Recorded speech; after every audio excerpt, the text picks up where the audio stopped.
Olá, sejam bem-vindos a mais um Papo Certo. Boa noite. O nosso programa, você já sabe, é totalmente focado em você que faz o Brasil acontecer. O nosso programa trata de empreendedorismo, economia e diversas áreas da gestão.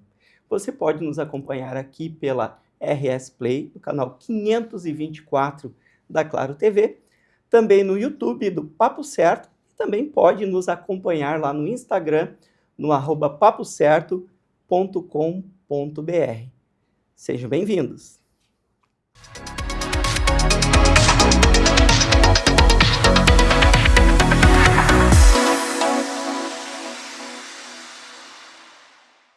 Hoje vamos abordar o tema da inteligência artificial e telemedicina.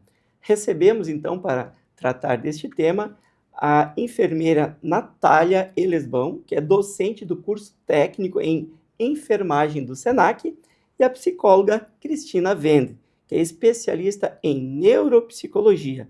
Prepare-se, então, para compreender como a tecnologia está revolucionando o setor e impactando a economia.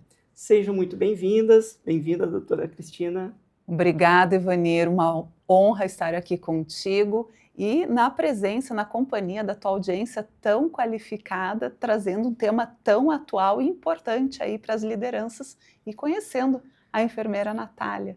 Muito obrigada pela oportunidade, então, de estar aqui nesse espaço falando sobre um tema tão relevante, né, na nossa sociedade. Muito bem, sejam bem-vindas. Obrigada. Hoje nós teremos muitas perguntas, muitas questões muito atuais que aí atingem a nossa inteligência emocional frente a este mundo tão corrido que a gente tem vivido, especialmente nos últimos anos, que a cada dia mais nos toma muito da nossa inteligência emocional, especialmente. Então vamos às nossas perguntas, começando contigo, Natália. Como a enfermagem tem se adaptado às novas demandas da telemedicina e IA? Então, a saúde ela vem acompanhando, né, as novas tendências. A gente tem o Conselho Federal de Enfermagem, né, que trouxe uma nova resolução dizendo que o enfermeiro ele é capacitado, então, a estar na teleatendimento, né, e ele vem trazendo benefícios para os pacientes, né. A gente estava comentando antes, o quanto isso vem trazendo benefícios para a sociedade, até na questão mental. Então, a gente economiza tempo, né? A gente tem mais qualidade de vida. Então, ela tem trazido esses novos benefícios. Muito bem. Doutora Cristina, qual a importância da inteligência emocional para profissionais de saúde nesta era digital?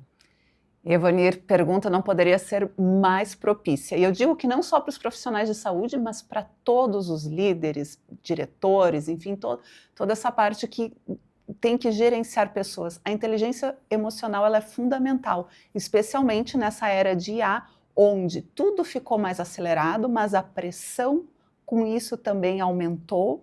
E se nós não reconhecemos os nossos próprios limites, acabamos incidindo aí em casos que vemos cada vez mais crescentes de burnout, que para quem não está acostumado com o termo, mas acredito que a maioria já esteja, é aquele esgotamento emocional. Ele é mais do que um estresse contínuo, ele é quando realmente você se torna incapacitado de exercer normalmente as suas atividades. Então, a inteligência emocional, ela te auxilia a reconhecer esses limites e aí sim, então, gerenciar as demandas, as pressões.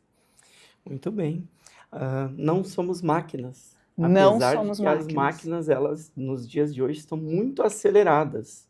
É noticiado diariamente que estamos vivendo aí uma revolução como nunca antes vista, né? Muito além da revolução da informática, que acelerou muito esse processo de conhecimento, de evolução humana, mas com a inteligência artificial, a cada ano se aprende o que se antes levava décadas, séculos, mas nosso corpo, nossa mente, ela é humana, ela não é uma máquina, a gente tem que se adaptar neste contexto. Com certeza, e a nossa mente, ela não consegue processar adequadamente esse volume tão grande de informações. E aí, então, muitas pessoas dizem, Cristina, eu estou com problema de memória, ou eu não estou conseguindo aprender, estou com problema de aprendizagem. Na verdade, não é isso. É o volume que se intensificou e nós precisamos delimitar ali o que é realmente relevante para a nossa atividade profissional, para o contexto ali da empresa, do gerenciamento de pessoas, para então sim direcionar essa atenção para aquilo que realmente é relevante na nossa vida. Então, cuidado com as redes sociais, elas drenam a nossa saúde mental. E não só nisso, né? A informação, ela tá muito mais acessível, né? A gente tem na palma da nossa mão todas as informações que a gente precisa e muitas vezes a gente tem os doutores do Instagram que disseminam, fazem uma imagem bonita, algo legal e a gente sai disseminando aquilo como se fosse uma verdade, né? Então, acho que cada vez mais a gente tem que educar a população onde são as fontes confiáveis da gente buscar a informação correta, né? Também por conta disso, porque sai disseminando coisas que muitas vezes são inadequadas. Essa é uma função do nosso programa, trazer informação de qualidade com especialistas. Aqui não passa pessoas, doutores apenas de Instagram. Temos muitos doutores no Instagram, e muitos eu sigo. Porém, a gente traz aqui no Papo Certo realmente pessoas especialistas nos que estão falando. Natália, o uso da IA pode agilizar o diagnóstico e a triagem de pacientes na prática hospitalar? Mas com certeza, e cada vez mais ela está vindo para facilitar. O que a gente precisa ter cuidado, né, é que as pessoas estão com muito medo de serem substituídas por robôs, a gente fala muito do robô, mas na verdade a gente entende que ele é uma inteligência artificial, mas que o ser humano ele precisa fomentar a ferramenta. Então ele não substitui o conhecimento técnico, eu preciso avaliar o meu paciente para que daí eu fomente a ferramenta e aí o processo seja muito mais fácil. Então sim, com certeza ele pode auxiliar e a gente tem várias ferramentas que já estão sendo utilizadas, né? A gente tem protocolos e otimiza tempo. E aí trazendo um pouco mais da humanização, também com relação a isso, a gente consegue dar uma assistência muito mais de qualidade, porque antes os processos eram todos manuais, muito papel, muita... Hoje, com a inteligência, a gente consegue otimizar tudo isso e olhar muito mais para o paciente, do que ficar preenchendo papel. Excelente. Utilizar com sabedoria. Com certeza. A informação está ali, mas cabe ao profissional, como um enfermeiro, né, analisar aquilo que está sendo colocado. Cristina, a telepsicologia é uma ferramenta eficaz contra a ansiedade e depressão? E quais os desafios? Outra pergunta que está muito em voga e está sendo muito utilizada, inclusive no atendimento à saúde do trabalhador. Nós temos aí grandes plataformas que prestam serviço às empresas nesse atendimento.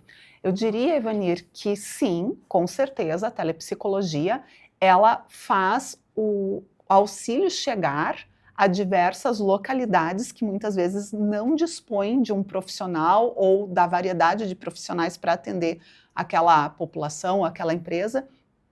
E o desafio, eu diria, que ele está em conseguir construir o vínculo. Esse é o grande desafio. E nós temos que entender que nem todos os profissionais irão se adaptar à telepsicologia. Nem todos os psicólogos se sentem confortáveis com isso e está tudo bem. E esse é o grande desafio lá do gestor, quando ele contrata um psicólogo para fazer o acompanhamento de forma digital, de forma virtual, ele saber detectar qual é o profissional que consegue formar esse vínculo e realmente trazer o resultado para a saúde mental dos seus colaboradores, ou até prestar-lhe uma assessoria para o grupo de diretores, mas fica esse insight aqui. Nem todos, seja da profissão que for, não só do atendimento como psicóloga, mas nem todos vão se sentir confortáveis em prestar atendimento via digital. E está ok, só nós precisamos reconhecer essas habilidades. Eu, como tu sabes, hoje estou atendendo prioritariamente de forma digital, virtual, através da telepsicologia, mas já é uma habilidade que eu desenvolvi ao longo de muitos anos, então, para mim, há uma facilidade em estabelecer esse vínculo. E percebo até pelo retorno que eu tenho dos clientes, dos pacientes, nessa modalidade de atendimento. Excelente. Diante de tanta tecnologia, a gente a cada dia mais atesta a importância do vínculo humano, né, do sentimento humanizado diante de toda essa enxurrada tecnológica que tem. Então, o atendimento humanizado aqui é o que se destaca, essencialmente. E o insight fica, Vanir, contato visual, porque muitas vezes a tela fica muito mais fácil você aderir a distratores do seu ambiente. O contato visual, ele é fundamental e, segundo, você tem que ter uma habilidade muito grande com entonação de voz, com expressão facial, porque é isso que vai aparecer, porque eu perco todo o resto do contexto que seria no presencial. Então, você tem que ser uma pessoa muito capacitada nessa expressão afetiva através da entonação de voz, do olhar, desse ouvir, dessa presença atenta. Excelente. Natália, como a telemedicina gera economia de custos para o sistema de saúde e acesso à população? Bom, então a gente comentando, né, puxando o gancho da Cris, a gente consegue hoje acessar locais que antes não se falavam, né? Antes era muito difícil, pessoas tinham dificuldade de pegar ônibus, transporte. A gente tem zonas, né, muito restritas, por exemplo, no Amazonas, né? Hoje a telemedicina ela vem para auxiliar isso, então a gente tem economias de milhões, né? Trazendo um retorno para a promoção da saúde. Porque a nossa saúde ela tá mudando, né? Antes a gente se falava muito numa medicina curativa, hoje a gente já se fala muito da medicina preventiva, né? Que também é um aliado para reduzir custos e a gente consegue fazer um tratamento muito mais assertivo, né? A gente não precisa ter uma população completamente doente. Então, a telemedicina, né, as inovações, elas estão vindo justamente para isso, para esse benefício da população. E as empresas, os empreendimentos, têm investido nessa área da telemedicina? Como é que está o mercado? Está aquecido e tem mercado para crescer mais ainda? Sim, muito. Inclusive, a gente teve agora em Porto Alegre o Health Meet, né? Que foi uma grande feira de inovação e empreendedorismo, né? Onde a gente vê soluções, ideias sendo colocadas em práticas e que trazem benefícios brilhantes para o setor da saúde. Então, sim, o mercado ele está crescendo, né? E é um mercado muito quente, assim, é uma coisa que está vindo muito positivamente para a população, onde as pessoas têm uma dor e a gente tem uma legislação também por trás disso, que então traz uma garantia que esse empreendedor ele vai conseguir desenvolver o seu projeto, né? Então a gente tem as Health Techs, que são soluções em saúde, né? Então cada vez mais tem se falado do profissional da tecnologia que tem conhecimento da saúde para desenvolver novos projetos, para que a IA, né, enfim, todos esses projetos sejam colocados em prática. Excelente. Cristina, como profissionais podem evitar o burnout ao lidar com pressão e ritmo acelerado da tecnologia? Pergunta de milhões. Pergunta de milhões. E vamos começar então com um insight que é: produtividade não é sinônimo de estar sempre disponível. As pessoas confundem isso. Como hoje nós estamos 24 horas, 7 dias por semana, com este aparelhinho na mão que se chama telefone, né? Então, nós criamos a ilusão de que todos estão o tempo todo disponíveis. E aí nós entramos de novo na questão da pressão, como tu falaste agora, dessa velocidade.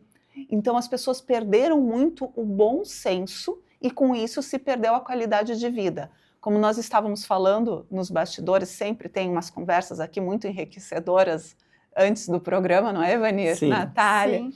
E nós comentávamos o quanto muitas vezes, lembrei de determinadas demandas, quero encaminhar para o meu funcionário. Gestores, atenção, esse recado é para vocês.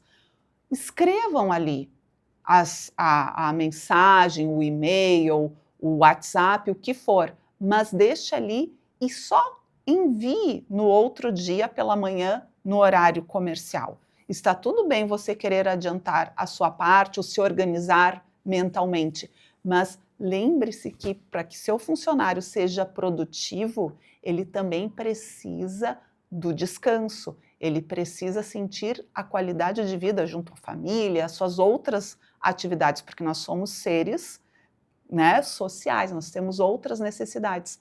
Então, a dica é aprender a gerenciar o tempo, porque produtividade não é igual a estar sempre disponível. Aproveitando uma dica, né? A gente tem nos e-mails, né? Agora a opção de tu colocar envio em tal horário, o horário que tu quer que o e-mail seja enviado. Então, acho que isso também A automação é fantástica. Perfeito, a IA também vem para isso, né? Com certeza, é o uso saudável da IA, e assim também tem ferramentas de automação para o WhatsApp, então, Natália, muito bem lembrado. Excelente, eu estava lendo uma reportagem esses dias em que o principal funcionário do Ford era um funcionário que, entre aspas, não fazia nada. Ele não tinha uma função, ele dormia no trabalho, chegaria a hora que quisesse, porque a gente está falando de 100 anos atrás, porque a criatividade, a tranquilidade do pensamento é muito importante para que ele possa fazer o que ele tem que fazer. Assim como, por exemplo, o Warren Buffett, que ele lê 4 horas por dia antes de começar a trabalhar. O próprio Bill Gates, ele lê 2 livros por semana, ou seja, ser produtivo, ser genial, não necessariamente exige que esteja a pessoa 24 horas por dia trabalhando. Porque se ele tem uma ideia por ano, genial, já é o suficiente. Então, essa questão da produtividade é relativa.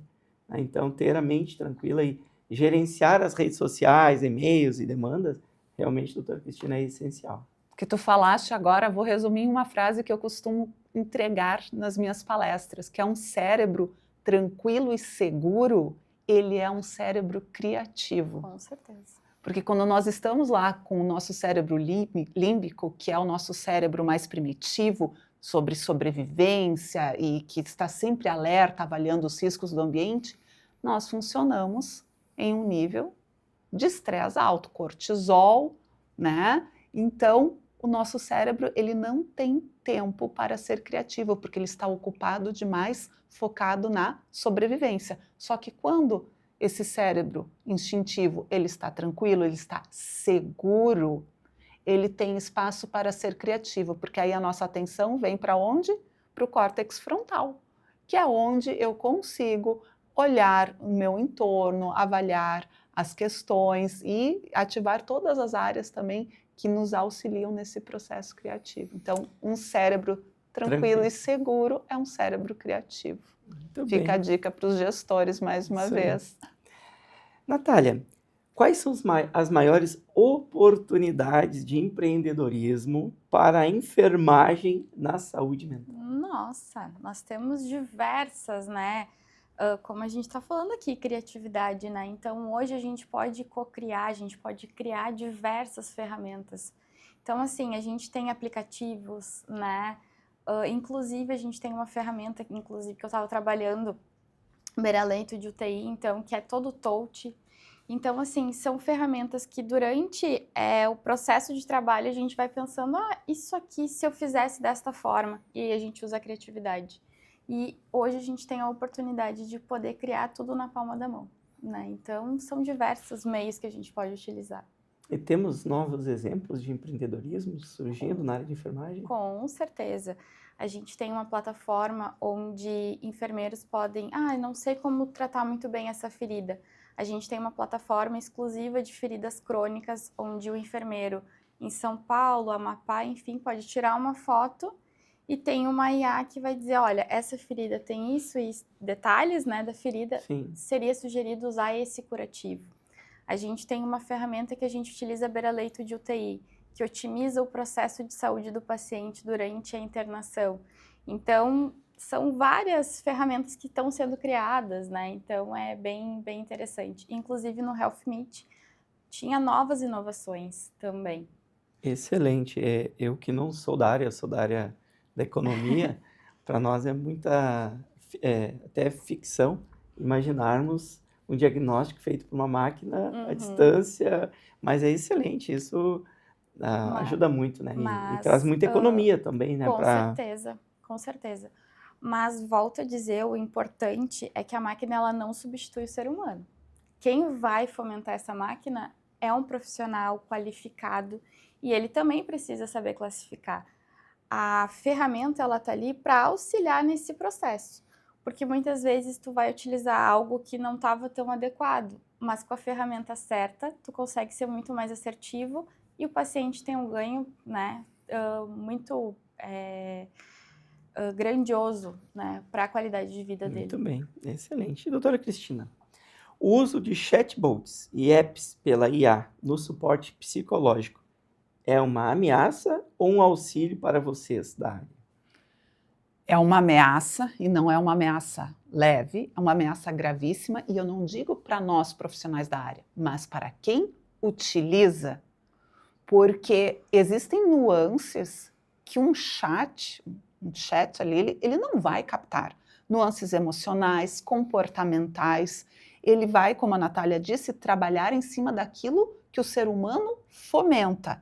Então eu posso descrever determinados sintomas e ele me dá um diagnóstico, falando em termos médicos, completamente diferente. Outro dia eu vi um caso de uma pessoa que fez ali um uso de uma medicação para tratar um quadro respiratório, tinha ali um corticoide, enfim, e essa pessoa imaginou que o efeito que ela teve, o sintoma ali que ela teve, foi uma reação adversa daquela medicação, quando na verdade não foi.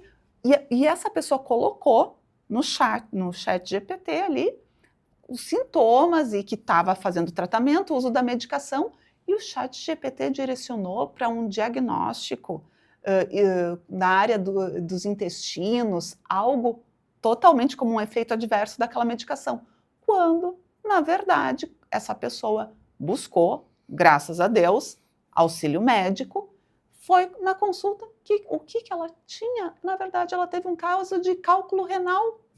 Então, aquela dor que ela sentiu intensa e lancinante era um cálculo renal sendo ali expelido, né, passando pela uretra, e não, na verdade, uma questão intestinal de efeito adverso. E aí vem, voltando ali para o caso, quando você usa a inteligência artificial, esses chats, como seu terapeuta, o seu conselheiro, existem muitos casos sendo noticiados e eu quero aproveitar porque eu realmente queria dividir Sim. isso com vocês. E, Evanir, como o teu programa tem um alcance fantástico, é um alerta para os pais que fiquem atentos e até mesmo para os adultos e os gestores de empresas se os seus colaboradores não estão utilizando esses chats como auxiliares, como terapeutas, né? Aqui casos, principalmente os noticiados, são de casos nos Estados Unidos. 2 casos que eu quero compartilhar com vocês. Um de um garoto de 16 anos, Adam Rain, que desistiu da própria vida ao usar o chat GPT, né? A família, vamos usar esse termo para não ficar tão impactante aqui, e a família alega que o sistema foi um coaching desse adolescente no planejamento dessa desistência de viver. Para não usarmos aqui. Ele disse exatamente como, é o que estou buscando usar termos suaves aqui, né? Porque nós sabemos que muitas vezes tem a censura, enfim. Mas orientou passo a passo como proceder para isso. Até ajudou ele a redigir uma carta de despedida. Imagina. Você percebe o risco? Então, eu não estou falando aqui em termos de protecionismo profissional, que poderia também, seria justo, mas eu estou falando em questão de segurança. E o outro caso, aqui os noticiados geralmente são de mais vulneráveis, de um outro adolescente de 17 anos no Texas, que interagiu com uma plataforma chamada, porque nós estamos acostumados só com o chat GPT, chama Character AI. Falando em português, seria Character, né? Character AI, que se apresentava como um psicólogo. E ali, um psicólogo, um terapeuta, e ali esse jovem mal orientado desenvolveu ali sintomas adversos graves de ansiedade, automutilação. Para quem não sabe o que é automutilação, sugiro pesquisar aí, é algo muito grave, e a família aí entrou com um processo, então, contra esse chatbot, porque ele estava incentivando estes comportamentos de risco. Então, fica o alerta. Então vamos seguindo aqui com as nossas perguntas. Agora nós temos uma pergunta para a Natália.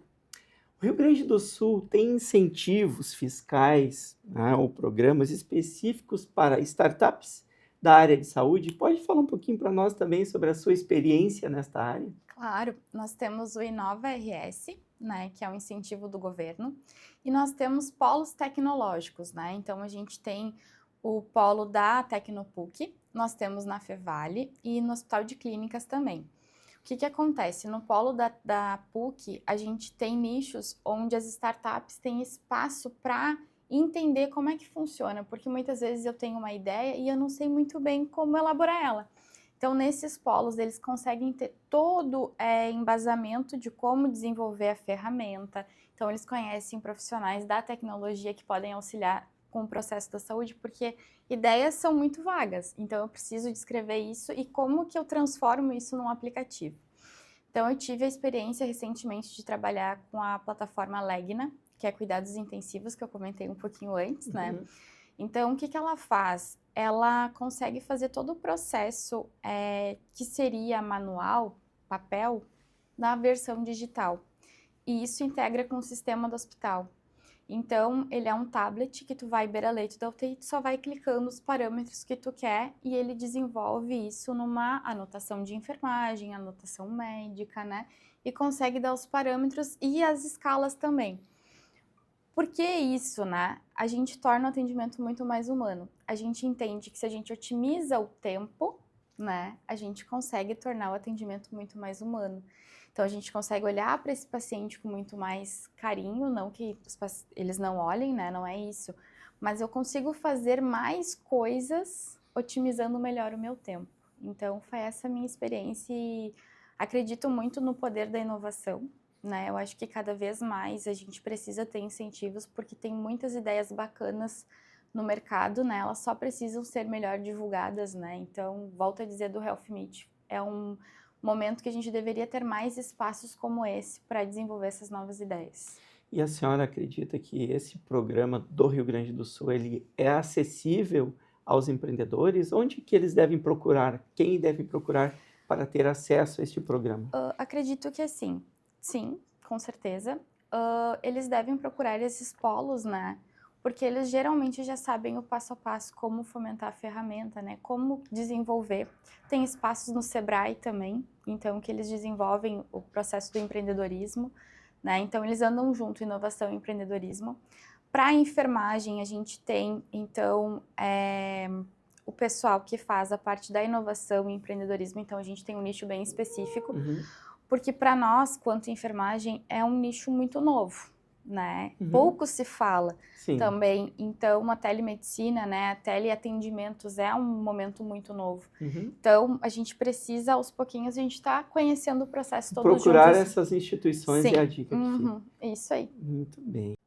Doutora Cristina, a IA pode ajudar no monitoramento e prevenção de casos de autossabotagem profissional? Evanir, a resposta de pronto seria não pode. Não tem como a inteligência artificial detectar padrões de autossabotagem, porque são padrões emocionais, crenças adquiridas ao longo da vida. Então, de novo, precisa do vínculo, da sutileza do contato humano para que você consiga avaliar isso. Mas a IA é capaz, sim, de avaliar métricas de desempenho, de entrega, de cumprimento de prazos, que podem me levar a imaginar se está ocorrendo ou não um processo emocional daquele colaborador, no sentido da autossabotagem, que é, por exemplo, um colaborador que costumava entregar determinados documentos no prazo correto e ele começa a atrasar. Mas aí eu tenho que ver se não tem alguma questão ambiental interferindo. De novo, nós voltamos para a sensibilidade do vínculo humano. Então, a IA, ela consegue me entregar métricas que podem me levar a suspeitar que tem algo acontecendo, mas não necessariamente detectar padrões emocionais como o da autossabotagem. Excelente, muito boa a sua resposta. E, Natália, tem uma estimativa do valor do mercado da telemedicina no Brasil e o Rio Grande do Sul, como fica neste contexto? Então, Eu não consigo te dizer com métrica porque é muito volátil, né? Mas a gente sabe sim que a economia ela tá crescendo, né? E que a gente tem valores que a gente consegue investir em outros lugares com o avanço da telemedicina. Então hoje eu não consigo te dizer em valores, né? Mas ele é muito amplo. Então a gente sabe que tem uma redução de custos pela telemedicina, mas metricamente falando eu não consigo te dizer um valor exato. Mas considerando o número de eventos que a gente tem tido como o Health Summit, como o número cada vez maior de empreendimentos na área da telemedicina, do tele, né? Porque aqui a gente tem a telepsicologia também. A gente pode estimar que está cada dia mais representativo neste mercado da saúde, né? Com certeza, sim, com certeza. Conseguimos sim. E também o número de startups que a gente tem, por exemplo, Sim. onde a senhora orienta aqui no Tecnopuc também, não é? Sim, com certeza, sim. Excelente. Doutora Cristina, agora vamos tratar do tema que é aquele tema do contraditório entre a IA e o humano. Porque a empatia e o acolhimento continuam sendo insubstituíveis mesmo com o avanço da IA. Porque, Evanir, não há nada que substitua a nossa sensação de sermos compreendidos. Todo ser humano, seja na sua vida pessoal, buscando um psicólogo, seja na vida profissional, buscando ali a orientação do seu gestor, ele necessita ter essa empatia, sentir que ele está sendo realmente ouvido, que a outra pessoa está ali presente e o compreende. Porque é só nesse espaço de troca afetiva, sim, porque mesmo num ambiente empresarial, quando você tem empatia de entender a situação pela qual o seu colaborador está passando, ele se sente ouvido e o retorno dele, o entendimento, muda completamente.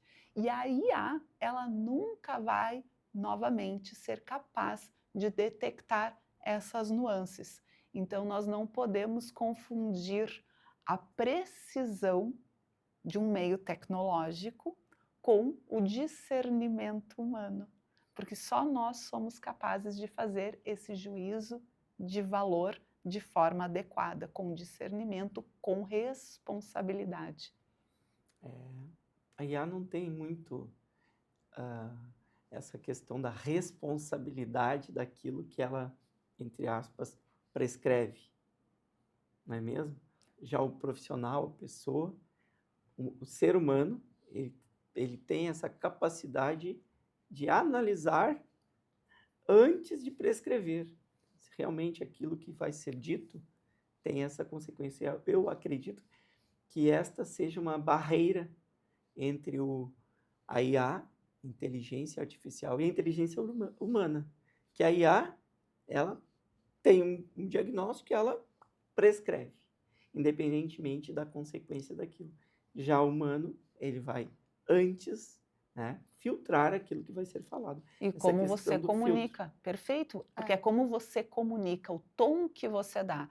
O médico, quando vai entregar um diagnóstico que nós não queremos receber, como um diagnóstico de câncer, ou de uma outra, no meu caso, da saúde mental, um diagnóstico de esquizofrenia, são diagnósticos complexos de você fazer uma entrega.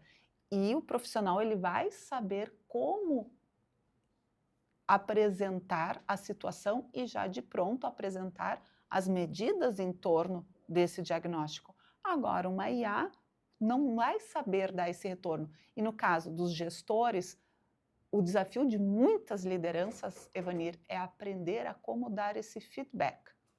A comunicação é o desafio, por mais que eles achem que eles já estudaram o suficiente, mas muitas vezes a falta de resultados de muitos gestores está na forma com a qual eles se relacionam, que é uma das competências socioemocionais, né? Aprender a como se relacionar e como se comunicar. Isso impacta diretamente, inclusive, lá nos resultados financeiros do negócio.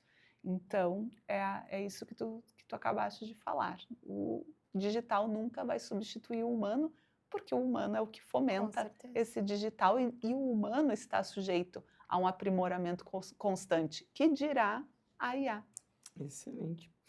Natália, com esses investimentos, né, nessa área da saúde digital, a gente pode afirmar que tem surgido criação de novos postos de trabalho, novas áreas de trabalho? Com certeza, né? Antes a gente não se falava em telemedicina, teleatendimento, né? Hoje a gente já tem visto plataformas que buscam técnicos de enfermagem, por exemplo. Antes a gente só via a resolução do enfermeiro, do médico, do psicólogo, né? Hoje a gente tem visto outras frentes de trabalho. Então, sim, mas também a gente precisa capacitar essas pessoas para estar nesse local, porque como a Cristina falou, né? Não adianta eu estar lá, eu preciso saber como fazer e eu preciso também que essa pessoa faça conexão com isso, porque a gente vê nos LinkedIn, né? Ai, vaga para home office, vaga remota. Opa, vou ficar em casa. Mas não, será que realmente você tem habilidades para estar ali? Então, a gente está vendo outras frentes de trabalho, né? Mas também tem que ter muita consciência e saber o local onde você está trabalhando. Nós temos essa experiência do home office aqui no Grupo Fortus, mas temos uns compromissos de alguns dias da semana ter contato pessoal. Não dispensamos isso, e mesmo que futuramente a gente tenha apenas um dia na semana presencial, este dia é essencial e tem que fazer reuniões, e tem que conversar, e tem que comemorar aniversários, Exatamente. cantar um parabéns, entregar um presente, tirar fotos juntas, porque essa questão humana, né, ela é essencial. com certeza, né? A gente sente falta de estar presente, né? De se reunir com um grupo, né? Então, sim, é importante. Então, a gente precisa ter realmente essa consciência dos locais onde a gente está permeando, né? Então, novas possibilidades estão surgindo, mas a gente precisa cada vez mais ter inteligência emocional, né? Para saber o que é válido para a gente. Muito bem. Doutora Cristina, quais os riscos, veja bem, do excesso de confiança na tecnologia em detrimento à análise humana na saúde? Não tem como não voltarmos à resposta anterior. O discernimento humano, ele é insubstituível, né? A IA pode ali compilar uma base de dados enorme, mas ela nunca vai ser capaz de ter o discernimento humano. E falando em discernimento, entrando ali um pouquinho na questão anterior, a cultura da empresa. Você não consegue manter essa cultura viva da mesma forma só trabalhando através do digital. Então, muitas empresas, sim, têm feito essa divisão, uma parte home office e outra parte presencial, porque justamente você precisa manter essa cultura ativa e essa conexão. E quando a Natália relembrou ali o ponto da postura, né, do profissional, uma coisa que eu gosto de lembrar e que vale para os líderes, gestores aí reforçarem com seus colaboradores que estão em home office. Mesmo estando em home office, o colaborador, eu recomendo, ele levanta, ele se vista, pode ficar com uma pantufa no pé, não tem problema, mas ele se vista, porque quando você coloca a roupa, você também se investe de uma postura profissional. Eu, quando atendo meus pacientes, muitas vezes eu estou com uma pantufinha, um chinelinho confortável, sim, mas eu estou vestida como estou aqui hoje, porque é isso que vai, novamente, são essas sutilezas que comunicam o profissionalismo, a seriedade, a presença e a minha valorização com relação ao cliente, ao paciente que está ali do outro lado da tela. Então, perceba que, novamente, isso é o quê? O discernimento que nós usamos como resposta para a tua atual pergunta. Excelente. Não tem como substituir o discernimento humano. Exatamente. Na pandemia, nós tivemos... A pandemia foi um grande ensinamento, tirando a parte do desastre na área de saúde. Com certeza. Que não é o enfoque aqui que eu quero dar, mas nós tivemos grandes aprendizados. E a telemedicina veio para ajudar muito nessa época da pandemia da Covid, mas também as empresas como a minha, que em 3 dias nós viramos a chave e todo mundo em home office. E assim foi por 1 ano e meio. Mas nós tínhamos reuniões de equipe todos os dias. Reuniões rápidas, meia hora, 20 minutos, mas todos os dias. De alinhamento. De alinhamento. todos os dias. Eu falo todos os dias porque eu preenchi 3 cadernos, porque eu sou do tempo da antiga, eu gosto de anotar alguns insights ainda no caderno. Com certeza. E eu preenchi 3 cadernos, porque todos os dias a nossa equipe conversava. Por quê? O contato humano. Por mais que seja por vídeo, não daria para simplesmente a pessoa ficar em home office, faz o teu trabalho um mês inteiro sem se ver. E outra coisa, né, é o ouvir, é dizer eu estou aqui contigo, né? Então acho que isso faz total diferença no nosso dia a dia, né? E o gestor, ele precisa ter muito esse radar ligado, né? A liderança, né, ele precisa estar muito atento a essas questões. Porque assim, a gente fala do Covid, mas a gente teve, infelizmente, no Rio Grande do Sul, que não é o Sim. nosso enfoque, né? A Uhum. enchente. Sim, E que também nos levou a isso. Então, acho que nós, quanto população e profissionais do mercado de trabalho, a gente precisa estar sempre se reciclando e aprendendo novos meios, né? Eu acho que o profissional de hoje, ele precisa estar muito flexível e a entender as novas tendências e estar estudando, mas eu também compartilho da tua ideia do caderninho. Eu sou fã do caderninho porque eu acho que eu mentalizo Isso melhor. é muito humano, né, doutora Cristina? É humano e é necessário, porque, de novo, você tira do plano mental, que está sobrecarregado, e você traz para o plano físico.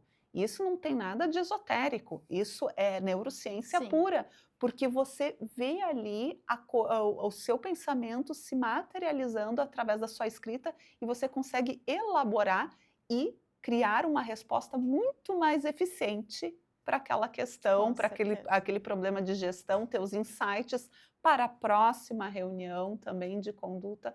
Então, isso é nada mais do que um brainstorm organizado e, né, que é trazido para a realidade. Com certeza. Exatamente. A minha memória não é muito boa. Na verdade, a minha memória é excelente. Só que eu recorro ao caderninho para algumas coisas mais específicas que naquele momento a gente analisou. Então, muito humano também. Com certeza. E a gente precisa disso, né? Hoje, né, parto da parte da docência, né? Então, a gente ensina pessoas a entrarem no mercado de trabalho. A gente tem as tecnologias, mas eu ainda falo para os meus alunos, eu disse, cadê o caderninho? Porque muitas vezes, tô anotando no celular, mas se perde. No caderno tá ali, você memorizou, você escreveu, então fica muito mais fácil, né? Então... Excelente. Então, não estou indo contra a tecnologia. Não. Então, tá tudo certo. Doutora Cristina, como desenvolver competências socioemocionais para liderar equipes de saúde em ambientes cada vez mais digitais? Então, desenvolver competências socioemocionais. Vamos lá. O que são competências socioemocionais? São habilidades de gerenciar as suas emoções, o seu interior, se autogerenciar e gerenciar o seu entorno. Então, Evanir, especificamente para equipes de saúde, o que eu diria em primeiro lugar? Se você não faz a autogestão das suas próprias emoções, não tem como você ser um bom líder. Que é o quê? Eu tive um problema na minha vida pessoal, cheguei no ambiente de trabalho, já cheguei o quê? Com um semblante mais pesado, mais carregado, e eu não vou ter a mesma empatia. Então, se eu percebo que eu não estou bem, não é chegar dizendo, equipe, eu não estou bem, eu tive um problema, porque é aí que começa a fusão inadequada dos ambientes. Então, é sabendo que eu não estou bem, eu vou assumir uma postura o quê? Mais reflexiva. Eu não vou reagir de pronto quando me solicitam algo. Então, se eu sei, eu estou consciente que eu não estou no meu melhor. Segundo passo que eu diria, eu só vou dar 3 dicas aí, Evanir, não vou dar a receita inteira. Segundo passo, entra o quê? A empatia. Se está difícil para mim, está difícil para o outro também. Sim. E o meu papel aqui como gestor, como liderança, é ajudar a solucionar a questão deste ambiente. Então, eu vou ouvir a dor do outro, vou me colocar no lugar dele e, a partir disso, também avaliar, né, as questões da empresa e vou me posicionar. De novo, eu estou usando o quê? Eu estou consciente de mim e eu estou consciente do outro e do todo. E a terceira dica ali que fica é a habilidade da comunicação. Se você não tem uma boa comunicação, você não vai ser capaz de gerenciar bem a sua equipe. E dentro da habilidade de comunicação está, não tem como não estar, a escuta ativa. Eu te ouço olhando nos teus olhos.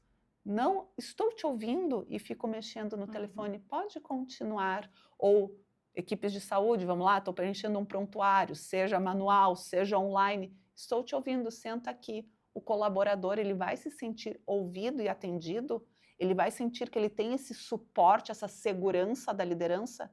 Então veja como o líder, ele tem a capacidade e o poder de tornar qualquer situação, por mais grave que seja, mais navegável, vamos dizer assim. Porque o teu colaborador, ele sabe que vocês estão juntos. Excelente, excelente dica.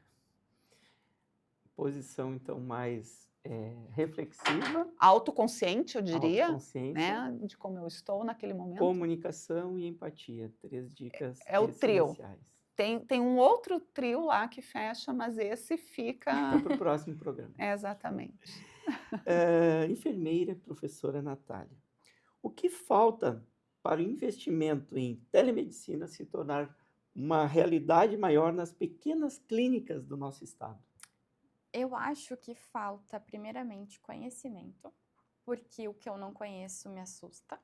Então, a IA vai tomar o lugar, como é que funciona, eu não sei muito bem, porque a gente sabe que no interior, muitas vezes, se nos grandes centros demora muito chegar, no interior também, né? Então, acho que falta, primeiramente, conhecimento e falta investimento também. Embora a gente tenha contraponto, né, que a gente sabe que tem investimentos, muitas vezes falta autopercepção também de entender que aquilo é importante, que aquilo vai fazer realmente funcionar o meu negócio. Então, acho que esse é o principal ponto, assim, para chegar nos pequenos centros, né? Mas já é uma realidade, eu Com acredito. certeza, sim. Eu atendo algumas empresas, o Grupo Fortes também tem atividade contábil, né? E a gente atende algumas empresas da área da saúde. E daqui, de Torres, atendi recentemente região de Erechim, né? E a parte da telemedicina também está muito presente Com certeza. pelo interior do estado. Isso já é uma realidade, Com né? certeza, com certeza. Mas eu acho que ainda falta a população entender um pouco melhor como que funciona.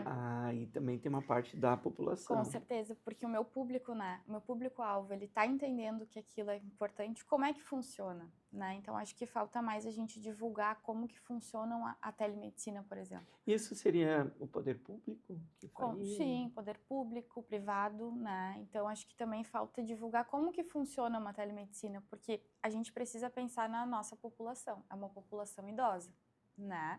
Então, assim, um idoso de 80 anos, como é que ele faz para acessar a telemedicina, a teleconsulta? Os desafios, vai ter que contar com o apoio da família, não é? Da rede de apoio dele. Exatamente. E ele tem rede de apoio? São pontos que a gente precisa pontuar e olhar com um olhar atento para isso. Natália, o que tu estás falando foi a minha realidade clínica, do ambiente particular, do consultório particular. Quando foi ocorrendo esse avanço, eu tinha uma clientela ali, uma porcentagem bem expressiva de pessoas já num momento da terceira idade, trabalhando ali temas de finitude, algumas questões assim. Pessoas que empreenderam, trabalharam toda a sua vida e aí estavam se vendo no período de aposentadoria, vamos dizer assim, e ainda muito capazes de tudo, mas analfabetos digitais. E ali, e com a capacidade de adquirir um bom aparelho de telefone, mas a família, sejam filhos, familiares envolvidos com as suas rotinas, e eu não julgo nada disso, só que essa pessoa já mais madura, ela precisava ser introduzida a esse universo. Então eu reservava sempre 10 minutos, Evanir, da consulta, e eles adoravam. Então eu treinava desde abrir um aplicativo, enviar mensagens, depois você me liga por ligação, depois você me liga por vídeo, eu ligo para você, você atende. Então nós íamos semanalmente, e Evanir, isso me salvou no período da pandemia, porque eu fiz essa introdução digital com estes antes, porque a demanda era principalmente no período de veraneio. Essas pessoas faziam um veraneio de 3 meses. Então, uma vez por mês, vinham a Porto Alegre resolver alguma situação. E, Cristina, eu preciso, marca 2 horas para mim juntos, porque eu tenho muitas coisas para falar. Eu digo, nós não precisamos mais ficar assim, vamos introduzir né, o Sim. digital.